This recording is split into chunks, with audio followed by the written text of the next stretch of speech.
तो hello hello hello. तो I hope आप सब लोग बढ़िया होंगे। तो हमने अपने पिछले वीडियो में डिस्कस करा था कि आप वेक्टर्स का रिप्रेजेंटेशन कैसे कर सकते हो, वेक्टर्स क्या होते हैं, ठीक है, वेक्टर के कौन कौन से कंपोनेंट्स होते हैं, डायरेक्शन को साइंस किस तरीके से फाइंड आउट करा जाता है। तो हमने इन सब के बारे में डिस्कस कर लिया था। और अगर आपने वो वीडियोस नहीं देखे हैं अब तक तो जाके उनको पहले विजिट करिए, क्योंकि उनको देखने के बाद ही आपको आगे के लेक्चर समझ में आएंगे। ठीक है, तो आज की इस वीडियो में हम लोग डिस्कस करने वाले हैं कि वेक्टर्स का डॉट प्रोडक्ट कैसे करा जाता है, वेक्टर्स का स्केलर के साथ में मल्टीप्लिकेशन कैसे करा जाता है। तो आज की ये हमारी टॉपिक रहने वाली है, मतलब इस वीडियो में हम लोग उसी के बारे में डिस्कस करेंगे। ठीक है, तो सबसे पहले आज की वीडियो में डिस्कस करेंगे कि वेक्टर से मल्टीप्लिकेशन कैसे करा जाता है, वेक्टर का स्केलर से मल्टीप्लिकेशन कैसे करा जाता है, या फिर कह सकते हो वेक्टर का मल्टीप्लिकेशन होता कैसे। ठीक है, चलो। तो अगर वेक्टर का मल्टीप्लिकेशन के बारे में डिस्कस करना हो तो वेक्टर का मल्टीप्लिकेशन किस तरीके से करा जाता है। तो देखो, आपके पास में सपोज करो एक वेक्टर है, ठीक है, और उसका आपको मल्टीप्लिकेशन करना है। तो वेक्टर का मल्टीप्लिकेशन देखो दो तरीके से होता है। एक तो आप वेक्टर का स्केलर के साथ में मल्टीप्लिकेशन कर सकते हो, और एक होता है कि आप वेक्टर का वेक्टर के साथ में मल्टीप्लिकेशन कर सकते हो। ठीक है, वेक्टर का मल्टीप्लिकेशन आप दो तरीके से कर सकते हो, एक वेक्टर का स्केलर के साथ में मल्टीप्लिकेशन कर सकते हो, और एक वेक्टर का इस वेक्टर के ही साथ में मल्टीप्लिकेशन कर सकते हो। अब अगर वेक्टर का किसी स्केलर के साथ में मल्टीप्लिकेशन करा जाता है, ठीक है, कि अगर किसी वेक्टर का स्केलर के साथ में मल्टीप्लिकेशन करा जाता है, तो जैसे कि आपके पास में एक वेक्टर है ए, ठीक है, और आपके पास में एक स्केलर क्वांटिटी है के। तो अगर आप किसी वेक्टर का एक स्केलर में मल्टीप्लाई करते हो तो आपको मिलता है एक नया वेक्टर। ठीक है, एक नया वेक्टर मिलता है, उसको नाम देते हैं वेक्टर बी। ठीक, तो एक वेक्टर का जब किसी स्केलर से मल्टीप्लिकेशन करा जाता है तो आपको एक नया वेक्टर फॉर्म करके तैयार करके मिलता है। ठीक है, तो ये फर्स्ट टाइप हो गया कि अगर आप किसी वेक्टर का स्केलर के साथ में मल्टीप्लिकेशन करते हो तो क्या होता है। तो जब एक वेक्टर है, ये आपका एक वेक्टर क्वांटिटी है। वेक्टर क्वांटिटी का मतलब होता है कि जिसके पास में मैग्नीट्यूड और डायरेक्शन होता है। ठीक है, और ये आपका एक स्केलर क्वांटिटी है। स्केलर क्वांटिटी का मतलब होता है जिसके पास में सिर्फ और सिर्फ मैग्नीट्यूड होता है, डायरेक्शन नहीं होता है।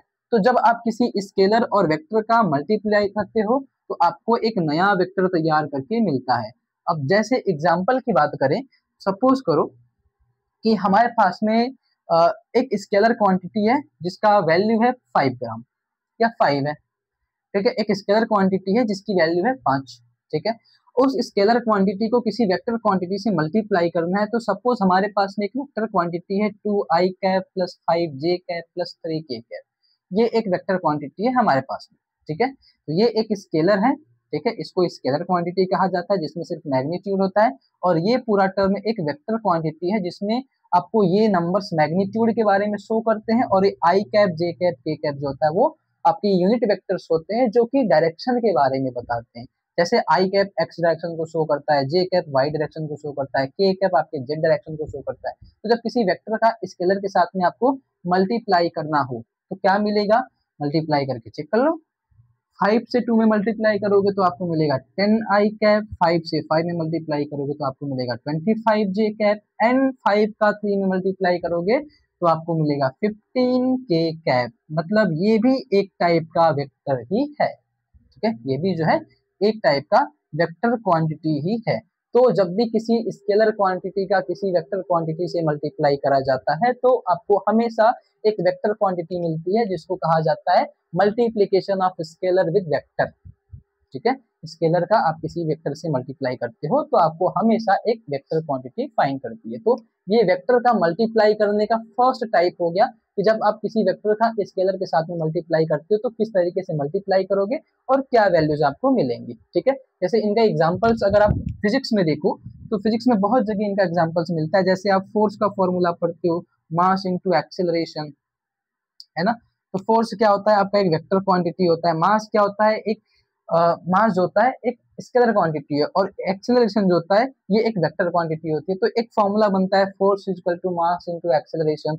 या फिर एक और फॉर्मूला देखो, momentum is equal to mass into velocity होता है। इसमें मोमेंटम आपका ये p दिखाता है, p को मोमेंटम कहते हैं, ये भी एक वेक्टर क्वांटिटी होता है। v आपकी वेलोसिटी होती है जो भी एक वेक्टर क्वांटिटी होता है, और मास आपका एक स्केलर क्वांटिटी होता है। तो इस तरीके से आप फिजिक्स में उनका एप्लीकेशंस भी देख पाओगे कि इस तरीके के कुछ फॉर्मूलेस मिल जाएंगे आपके स्केलर और वेक्टर के मल्टीप्लिकेशन के आउटपुट पे।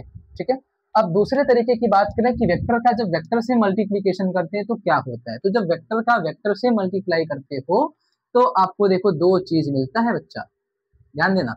इस वेक्टर का अगर वेक्टर से मल्टीप्लाई करोगे तो आपको दो तरीके का मल्टीप्लिकेशन देखने को मिलता है। एक को कहा जाता है क्रॉस प्रोडक्ट और एक को कहा जाता है डॉट प्रोडक्ट।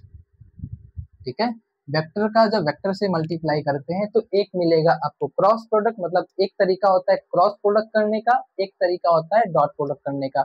अब क्रॉस क्यों करा जाता है, डॉट क्यों करा जाता है, तो क्रॉस प्रोडक्ट का मतलब होता है कि जब वेक्टर का आपको एरिया वगैरह निकालना हो, जब किसी चीज का एरिया, जब आपके पास में दो दो वेक्टर्स दिए गए हो और एरिया फाइंड आउट करना हो तो क्रॉस प्रोडक्ट से निकाला जाता है, जो कि आपको एक नया वेक्टर क्वांटिटी देता है। मतलब जब किसी वेक्टर का वेक्टर से मल्टीप्लाई करने के बाद आपको एक वेक्टर ही चाहिए हो, ठीक है, जब किसी वेक्टर का वेक्टर से मल्टीप्लाई करने के बाद आपको एक वेक्टर ही चाहिए होगा तो आप क्रॉस मल्टीप्लाई करना। ठीक है, और जब किसी वेक्टर का वेक्टर से मल्टीप्लाई करने के बाद आपको स्केलर क्वांटिटी चाहिए होगा तो फिर आपको डॉट प्रोडक्ट करना पड़ता है। ठीक है, आई होप आप लोग समझ गए होंगे कि आप वेक्टर का वेक्टर से मल्टीप्लिकेशन स्केलर और वेक्टर से कैसे कैसे करा जाता है। तो अगर आपको स्केलर से, देखो स्केलर से सिर्फ एक ही तरीका होता है कि वेक्टर का स्केलर से मल्टीप्लाई करोगे तो आपको एक वेक्टर क्वांटिटी मिलेगी, पर अगर वेक्टर का वेक्टर से मल्टीप्लाई करते हो तो दो तरीके से करा जाता है। एक तरीका होता है क्रॉस प्रोडक्ट का और एक तरीका होता है डॉट प्रोडक्ट का। क्रॉस प्रोडक्ट तब करा जाता है जब आपको वेक्टर का वेक्टर से मल्टीप्लाई करने के बाद आपको वेक्टर ही चाहिए होता है तो क्रॉस प्रोडक्ट करते हैं, और वेक्टर का वेक्टर से मल्टीप्लाई करने के बाद आपको स्केलर क्वांटिटी चाहिए होता है, ये वेक्टर क्वांटिटी देता है, और ये जो डॉट प्रोडक्ट होता है ये आपको एक स्केलर क्वांटिटी देता है। तो जब आपको वेक्टर से मल्टीप्लाई करने के बाद ऐसे नंबर के फॉर्म में वैल्यू चाहिए होगा, अगर इनके फॉर्म में वैल्यू चाहिए तो ऐसे क्रॉस प्रोडक्ट करो, और इन नंबर के फॉर्म में वैल्यू चाहिए होगा, स्केलर फॉर्म में वैल्यू चाहिए तो आप डॉट प्रोडक्ट कर लो। ठीक है, तो आज की जो हमारी टॉपिक थी उसमें हम लोग डिस्कस करने वाले हैं कि डॉट प्रोडक्ट कैसे करा जाएगा। ठीक है, तो चलो स्टार्ट करते हैं कि डॉट प्रोडक्ट आप कैसे करेंगे। ठीक है, तो इनको नोट कर लेना। ठीक है, वीडियो को पॉज करके इनको नोट कर लेना, बहुत इंपॉर्टेंट है ये। चलो अब हम लोग डिस्कस करेंगे कि वेक्टर का डॉट प्रोडक्ट किस तरीके से करा जाता है। ठीक है, और अगर आपको कहीं पे कोई डाउट वगैरह रहता है ना तो आप कमेंट जरूर किया करिएगा, क्योंकि आप कमेंट करते हो ना तो थोड़ा हम लोग को मोटिवेशन मिलता है कि और ये बच्चे पढ़ रहे हैं हम लोग, है ना। चलो अब वेक्टर का डॉट प्रोडक्ट करते हैं, हेडिंग डालेंगे डॉट प्रोडक्ट ऑफ वेक्टर्स। ठीक है, डॉट प्रोडक्ट ऑफ वेक्टर्स, कि वेक्टर का डॉट प्रोडक्ट किस तरीके से करा जाएगा। तो जब डॉट प्रोडक्ट करने का मतलब होता है कि सपोज करो आपके पास में दो वेक्टर्स होते हैं, एक वेक्टर है ए और एक वेक्टर है बी, और उनको किसी एंगल वगैरह पे रखा गया है। तो सपोज करते हैं कि आपके पास में दो वेक्टर्स है ए और बी जिनको एक एंगल पे रखा गया है, इसका नाम है थीटा एंगल। ठीक है, तो दो वेक्टर्स आपके पास में लिख लेना, A and B are two vectors quantities. ठीक है, टू वेक्टर्स आपके पास में ए और बी आपके दो वेक्टर्स हैं। जब वेक्टर का डॉट मल्टीप्लाई करते हैं ना तो डॉट मल्टीप्लाई को ऐसे लिखा जाता है, ऐसे डॉट करके लिखा जाता है कि ए डॉट बी, और जब वेक्टर का डॉट प्रोडक्ट करते हैं ना तो आपको फॉर्मूला मिलता है mod of A mod of B cos theta. ठीक है, वेक्टर का जब डॉट प्रोडक्ट करते हैं तो ये डॉट प्रोडक्ट के बाद फॉर्मूला मिलता है mod of A mod of B cos theta. और सिंप्लीफाई करना चाहो तो ए डॉट बी को ऐसे भी लिख सकते हो, मॉड ऑफ ए को सिंपल तरीके में ए लिखा जाता है, मॉड ऑफ बी को सिंपली बी लिखा जाता है, और कॉस थीटा। अब ये कॉस थीटा कहाँ से आ गया, है ना। तो देखो जब वेक्टर का आपको मल्टीप्लिकेशन करना होगा ना तो आपको ये कॉस थीटा का मतलब होता है आपको प्रोजेक्शन करना पड़ता है। ठीक है, जैसे मान लो आपको बी के हिसाब से आपको ए पे प्रोजेक्शन लगाना हो जाए, तो प्रोजेक्शन कैसे करोगे, इस पे एक लाइट जलाओ, ठीक है, इस पे एक टॉर्च भेजो, तो टॉर्च की लाइट जलाओ तो वो क्या करेगा, ये जो बी वाला पार्ट है आपका, ये बी वाले पार्ट का आपको एक इमेज बना के देगा। ठीक है, बी वाले पार्ट का आपको एक इमेज बना के देगा। और वेक्टर का कंपोनेंट में हमने पढ़ा था कि जो लाइन एंगल से टच रहती है उसको हम लोग कॉस थीटा के साथ में लिखते हैं, जो लाइन एंगल से टच नहीं रहती है उसको हम लोग साइन थीटा के साथ में लिखते हैं। जब मल्टीप्लिकेशन में आप ऐसे ऊपर से एक लाइट भेजोगे इमेज फॉर्म करने के लिए तो आपको कॉस थीटा वाली वैल्यू देखो फाइंड आउट मिलेगी, क्योंकि इसका जब इमेज बनाओगे तो आपको कॉस थीटा वाली वैल्यू मिलेगी। तो इसको लिखा जाता है बी कॉस, ये वेक्टर के साथ में लिखा जाता है बी कॉस थीटा, और ये लिखा जाएगा बी साइन थीटा। तो जब इमेज फॉर्म करेगा तो वो आपको बी कॉस थीटा वाली इमेज दिखाएगा, क्योंकि साइन थीटा वाली तो साइड में है तो वो नहीं दिखती है। तो जब ये मल्टीप्लीकेशन करते हैं ना ए और बी का, तो ए को ए लिखा जाता है, बी को बी, और ये मल्टीप्लीकेशन करने के बाद बी वाले को कॉस थीटा के साथ में लिखना पड़ता है। तो वही आता है mod of A mod of B cos theta कर लो, या फिर आप चाहो तो ए बी कॉस थीटा। तो इस तरीके से वेक्टर्स का मल्टीप्लीकेशन, मतलब डॉट प्रोडक्ट में अगर आपको सिंपली याद क्या रखना होता है, तो ये फॉर्मूला याद रखना होता है कि जब वेक्टर का डॉट प्रोडक्ट करते हो तो उनमें ये फॉर्मूला मिलता है ए बी कॉस थीटा, ठीक है, जिसमें मॉड ऑफ ए क्या होता है, तो मॉड ऑफ ए को कहा जाता है मैग्नीट्यूड ऑफ वेक्टर ए। लिख लेना, मॉड ऑफ ए और ए ये दोनों एक ही बात होती है, इनको कहा जाता है मैग्नीट्यूड ऑफ वेक्टर ए, ठीक है। और मॉड ऑफ बी या फिर बी को अब तो जान ही गए होगे क्या कहोगे, मैग्नीट्यूड ऑफ वेक्टर बी कहा जाता है, ठीक है। मतलब वेक्टर बी का, ये जो वेक्टर बी था अपने, उस वेक्टर बी का मैग्नीट्यूड निकालो तो ये होगा, या फिर इसको कह सकते हो ये, ठीक है। और वेक्टर ए का मैग्नीट्यूड निकालो तो ए मिलेगा, और साथ में एंगल, ये एंगल होता है कॉस थीटा, ठीक है। ये डॉट प्रोडक्ट का फॉर्मूला होता है। अब अगर डॉट प्रोडक्ट से आपको एंगल निकाल, जैसे अच्छा सपोज करो, आपको एग्जांपल देता हूँ, एग्जांपल से आपको बेटर समझ में आएगा। जैसे एग्जांपल के लिए क्या करते हैं, सपोज करो कि ये जो ए और बी वेक्टर था, तो सपोज करो वेक्टर ए की वैल्यू है हमारे पास में A X I cap A Y J cap, ऐसा कर लो, A X I cap A Y J cap A Z K cap, ये हमारे पास वेक्टर ए की वैल्यू है। और वेक्टर बी की भी वैल्यू ले लेते हैं कि वेक्टर बी की वैल्यू हमारे पास में B X I cap B Y J cap B Z K cap, ठीक है। देखो जब भी आप क्वेश्चन करोगे आपको ना, तो आपको इन्हीं के फॉर्म में आपको वेक्टर्स की वैल्यू मिलने वाली है, क्योंकि वेक्टर्स ऐसा ही होता है ना, वेक्टर ऐसे ही दिखते हैं। तो सपोज करो हमारे पास में ये जो ए वेक्टर था उसकी वैल्यू है A X I cap A Y J cap A Z K cap, जो वेक्टर वी था उसकी वैल्यू हमारे पास में B X I cap B Y J cap B Z K cap. अब जब क्वेश्चन वगैरह करेंगे तो उसमें वो वैल्यूज कुछ भी हो सकती है, ठीक है। जैसे अब इनका मल्टीप्लाई करना है और डॉट प्रोडक्ट करना है, तो इनका जब डॉट प्रोडक्ट करोगे तो आपको क्या मिलेगा, देखो ए एक्स, और जब मल्टीप्लाई करते हैं डॉट में तो पहले वैल्यू लिख लो, A X I cap plus A Y J cap plus A Z K cap, और डॉट प्रोडक्ट लगा लो B X I cap B Y J cap B Z K cap. आपको dot करना है, तो डॉट में कैसे करते हैं, देखो ध्यान देना, जब भी डॉट प्रोडक्ट करना ना, तो डॉट प्रोडक्ट में आई वाले का आई वाले के साथ में मल्टीप्लाई, जे वाले का जे वाले के साथ में मल्टीप्लाई, के वाले का के वाले के साथ में मल्टीप्लाई करा जाता है। ये चीज याद रखना, ठीक है, कि आई वाले का आई के साथ में मल्टीप्लाई करोगे तो ए एक्स का बी एक्स के साथ में मल्टीप्लाई होगा, और ये आई का आई में जब मल्टीप्लाई करोगे ना, तो याद रख लेना आई का आई में मल्टीप्लाई करते हैं तो उसकी वैल्यू होती है 1। आई का जब आई से डॉट मल्टीप्लाई करते हैं ना तो उसकी वैल्यू होती है 1। जे का जे से जब डॉट मल्टीप्लाई करते हैं ना तो उसकी वैल्यू होती है 1। के से जब के का डॉट मल्टीप्लाई करते हैं ना तो उसकी वैल्यू होती है 1। और अगर मान लो आई का जे से डॉट करवाते हो तो उसकी वैल्यू होती है 0। जे का अगर के से डॉट करवाते हो तो वैल्यू 0, के से अगर आई का डॉट करवाते हो तो वैल्यू 0। तो ये कुछ फॉर्मूलेस वगैरह कर सकते हो, इनको याद कर लेना कि अगर सेम यूनिट्स रहेंगे, ठीक है, डॉट प्रोडक्ट में, तो उनकी वैल्यू एक आती है, डिफरेंट डिफरेंट से मल्टीप्लाई करोगे तो 0 आती है, ठीक। अब चलो ए एक्स का ये आई वाले का आई में करेंगे तो ए एक्स बी एक्स मिलेगा, जे वाले का जे में करेंगे तो ए वाई बी वाई मिलेगा, ठीक है, और जेड के वाले का करेंगे तो ए जेड और बी जेड मिलेगा। तो ये हो गया आपका ए डॉट बी का वैल्यू का फॉर्मूला, या फिर आंसर कह सकते हो कि ए डॉट बी, अगर आपके पास में दो वेक्टर्स हैं उनका मल्टीप्लिकेशन करोगे तो आपको ये फॉर्मूला मिलेगा ए एक्स बी एक्स प्लस ए वाई बी वाई प्लस ए जेड बी जेड।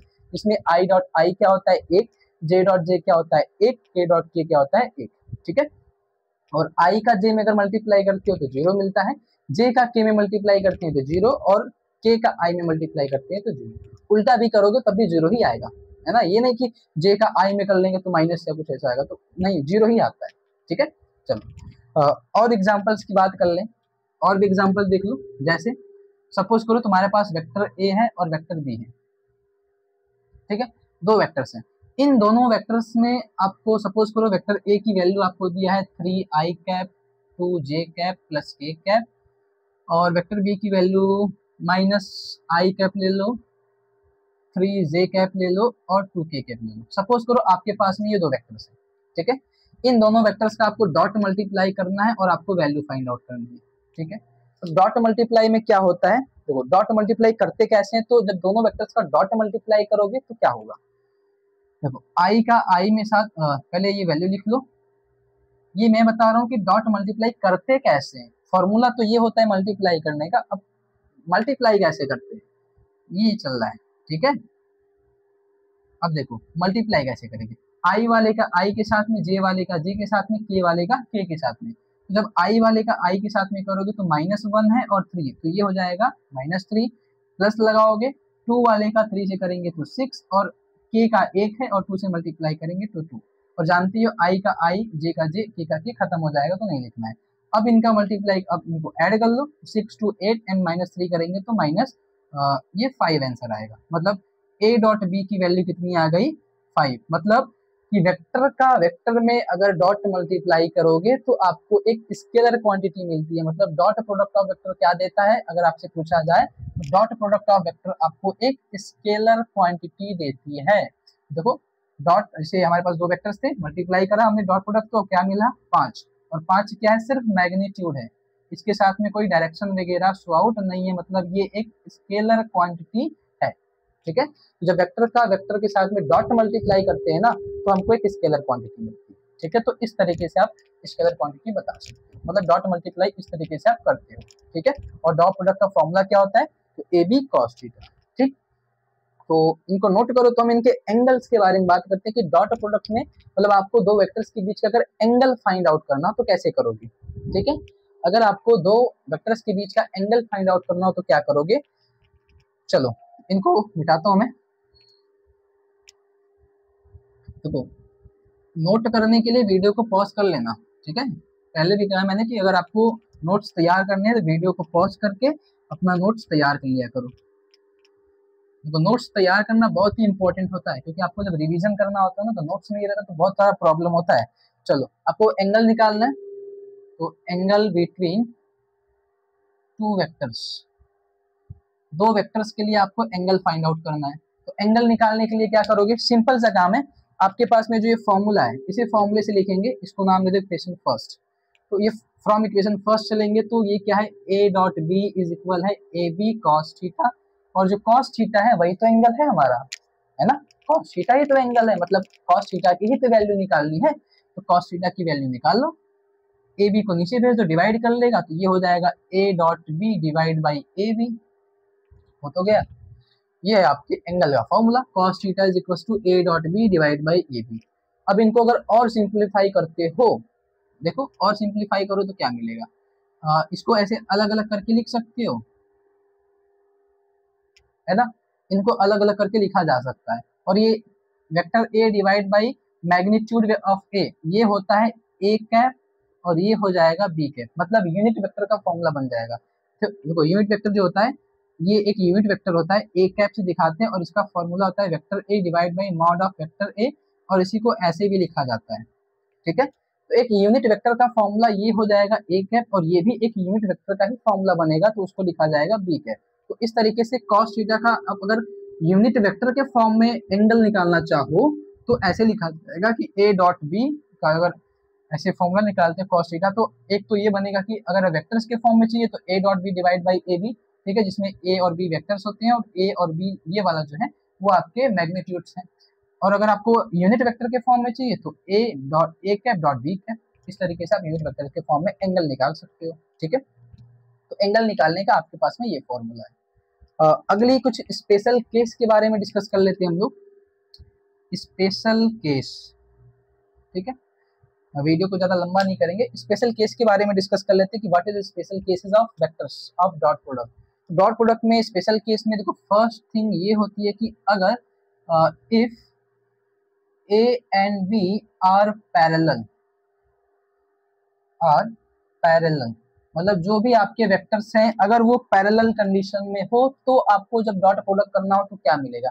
पैरेलल का मतलब होता है कि जो सपोज करो वेक्टर ए ऐसे है तो वेक्टर बी भी इसी पे मिलेगा, मतलब वेक्टर ए भी इसी लाइन पे, वेक्टर बी भी इसी लाइन पे है, तो उसको पैरेलल कंडीशन बोला जाता है। और एक होता है परपेंडिकुलर, मतलब वेक्टर ए इस लाइन पे है और वेक्टर बी इस लाइन पे, तो उसको परपेंडिकुलर, मतलब परपेंडिकुलर के केस में 90 डिग्री का एंगल बनता है और पैरेलल के केस में आपको 0 डिग्री का एंगल बनता है। तो कह रहा है कि अगर दो वेक्टर्स आपके पास में जो ए और बी आपने लेके चल रहे थे, तो किसी एंगल पे थे तो आपको फॉर्मूला मिला था A B cos theta dot product करने पे।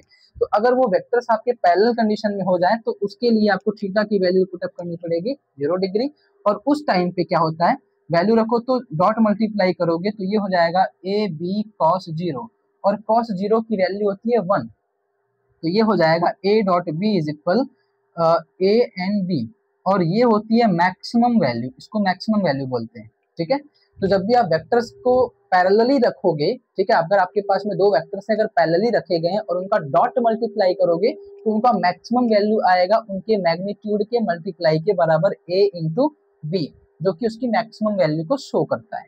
ठीक है, दूसरी कंडीशन क्या हो सकती है कि वो दोनों पैरेलली हो जाए। दूसरी कंडीशन कि if vector A and vector B are perpendicular, perpendicular. ठीक है, देखो दो तरीका होता है, एक होता है परपेंडिकुलर ये 90 डिग्री वाला, और एक होता है पैरेलल। जब परपेंडिकुलर होंगे तो परपेंडिकुलर का मतलब क्या होता है, देखो परपेंडिकुलर का मतलब होता है कि दोनों वेक्टर के बीच में 90 डिग्री का एंगल बने, ये वाला केस, ये वाला केस परपेंडिकुलर का होता है, ये वाला केस आपके पैरेलल कंडीशन का होता है। ठीक है, तो परपेंडिकुलर होंगे तो थीटा की वैल्यू 90 डिग्री पुटअप करोगे तो आपको ए डॉट बी क्या मिलेगा, ए डॉट बी मतलब ए बी कॉस 90, और कॉस 90 की वैल्यू होती है बेटा 0। ठीक है, तो ए डॉट बी बराबर हो जाएगा आपको 0, मतलब आपको कुछ नहीं मिलने वाला। मतलब अगर आप वेक्टर्स को परपेंडिकुलर कंडीशन में रखते हो ना, तो आपको ए डॉट बी मतलब वेक्टर्स का डॉट प्रोडक्ट करोगे तो 0 वैल्यू मिलेगी, और पैरेलली रखोगे तो आपको मैक्सिमम वैल्यू मिलेगी ए एंड बी। ठीक है, और वेक्टर को अगर किसी एंगल पर रखते हो तो आपको फॉर्मूला मिलता है ए बी कॉस थीटा, और उनका अगर एंगल निकालना हो तो A dot B divide by A B, या फिर A cap dot B cap. ठीक है, और उनके अगर प्रोजेक्शन का फॉर्मूला चाहिए होगा, जैसे हमने ये प्रोजेक्शन करा था ना, अगर मान लो किसी एक वेक्टर के हिसाब से आपको प्रोजेक्शन का फॉर्मूला चाहिए, उनके प्रोजेक्शन का फॉर्मूला, प्रोजेक्शन ऑफ वेक्टर अगर वो चाहिए होगा, तो सपोज करो किसी एक वेक्टर के लिए आपको प्रोजेक्शन निकालना है, तो जो भी प्रोजेक्शन होगा आप उनके मैग्नीट्यूड में उसके क्या करना, जैसे मान लो आपको ए वेक्टर के हिसाब से प्रोजेक्शन निकालना है, बी वेक्टर का प्रोजेक्शन निकालना है ए के हिसाब से, तो आप ए वाले का क्या करना, मैग्नीट्यूड निकाल के उसके डायरेक्शन से मल्टीप्लाई कर देना। ठीक है, ए वाले का मैग्नीट्यूड निकाल के उसके डायरेक्शन से मल्टीप्लाई कर देना, तो जो भी आपको वैल्यू मिलेगी एक नई वेक्टर के फॉर्म में मिलेगी, उसको कहा जाएगा, वो उसका प्रोजेक्शन होता है। तो प्रोजेक्शन का फॉर्मूला निकालना तो इस तरीके से आप चाहो तो निकाल सकते हो। ठीक है, इस तरीके से आप चाहो तो प्रोजेक्शन का फॉर्मूला निकाल सकते हो। ठीक है, और चाहो तो और भी डिस्कशन कर सकते हो, जैसे हमने निकाला था बी कॉस थीटा करके निकाला था, तो आप ऐसे भी करके लिख सकते हो B cos theta into A cap, ऐसे भी करके लिख सकते हो। ठीक है, तो इस तरीके से आप प्रोजेक्शन का फॉर्मूला निकाल सकते हो। तो प्रोजेक्शन का फॉर्मूला निकालना हो तो जैसे B cos theta A cap करके, या फिर मैग्नीट्यूड इनटू उसके यूनिट वेक्टर से मल्टीप्लाई कर लो। और अगर आपको परपेंडिकुलर कंडीशन में, देखो ये क्वेश्चंस वगैरह इस तरीके से पता है कैसे बनते हैं इसमें, कि अगर आपके पास में दो वेक्टर्स हैं, ठीक है, ए एंड बी नाम के दो वेक्टर्स दे दिए जाएंगे, और पूछा जाएगा कि शो करो वो वेक्टर्स परपेंडिकुलर है। ठीक है, तो शो करने के लिए परपेंडिकुलर अगर शो करना हो जाए, तो अगर वेक्टर का डॉट मल्टीप्लाई करो और उनकी वैल्यू अगर 0 आती है तो वेक्टर्स परपेंडिकुलर होंगे, और डॉट मल्टीप्लाई करने पे अगर वेक्टर्स की वैल्यू 0 नहीं आती है तो परपेंडिकुलर नहीं मिलेगा। ठीक है, तो परपेंडिकुलर कंडीशन में ये फॉर्मूला 0, पैरेलल कंडीशन में ए बी और एंगल्स, और ये आपका ए बी किसी एंगल पे है तो ए बी कॉस थीटा होता है। ठीक है, तो ये होता है वेक्टर का डॉट प्रोडक्ट। ठीक है, तो आई होप आपको लगभग समझ में आ गया होगा, और अगर इसमें कोई डाउट हो तो आप कमेंट जरूर कीजिएगा। ठीक है, थैंक यू।